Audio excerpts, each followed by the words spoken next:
Hey, it's Dr. Jaban. Today I'm going to be talking about Lyme and Borrelia. We're doing a series this week on different types of co-infections and infections in the body that can affect creating symptoms. So today is the beginning. Lyme, that's where I started. That's what brought me to this field. That's what I had. That's what I dealt with. That's what drove me to have a passion to finding a way to heal any and everyone that I can help. So that's what this is about. Lyme. It's the great mimicker. The number one symptom is to actually have pain that migrates around the body. That's the number one most common symptom. But you can also have fatigue, joint pain, headaches. You can have memory loss, neuropathy, which means pain down the arm. You can have a rash called a bullseye rash, but only 40% of people actually get the bullseye rash. The bullseye rash is something that happens when you get bit by a tick. You have a dot in your arm and then a ring around it, and then that is called the bullseye rash. But only 40% get it. But that's what's commonly thought of as the yes, you got Lyme or no, you did not. Did you know that more than 300,000 people a year are infected with Lyme disease?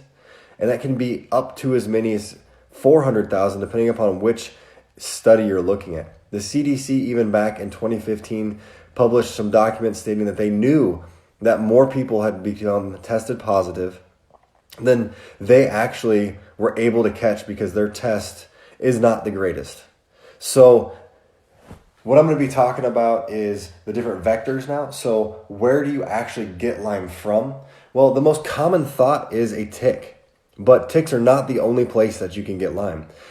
So one study I've seen says only a specific kind of tick. That's also incorrect because what's going on is Lyme can come from multiple different insect vectors. So anything that can bite you pretty much can transfer Lyme. So whether that be a flea, a tick, a mosquito, it can transfer Lyme into your body.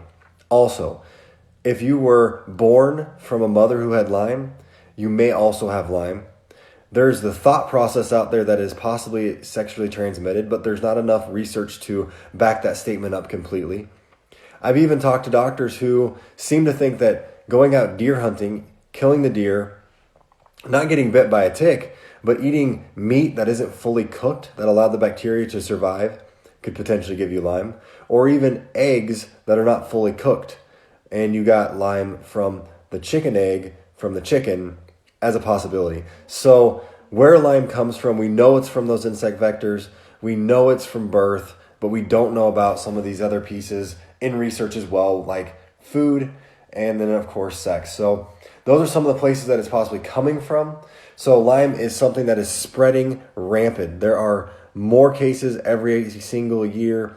And the reason why this is continuing to grow is because our immune systems are continuing to get beat down more and more and more. I've done another video on this of why our immune systems are weakening, why things like Lyme disease are able to take over our systems, because there are probably, and this is even from other doctors out there that have stated, and I've seen, there are people that probably could be tested positive for Lyme that are walking around every single day that have no positive symptoms, but still would be positive for the test.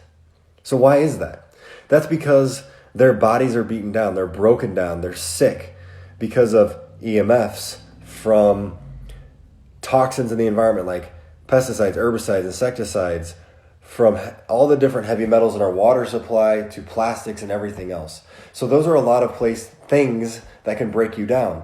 And I have a document out there called the 10 Steps to Getting Healthy that are just stuff for you to do at home, such as home detoxification, avoiding certain chemicals.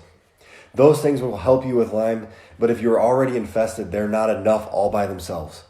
So tonight, I'm going to go live again, and I'm going to do a lot more information on treatments, tips and tricks, my favorite products, and all the other details that I know about Lyme.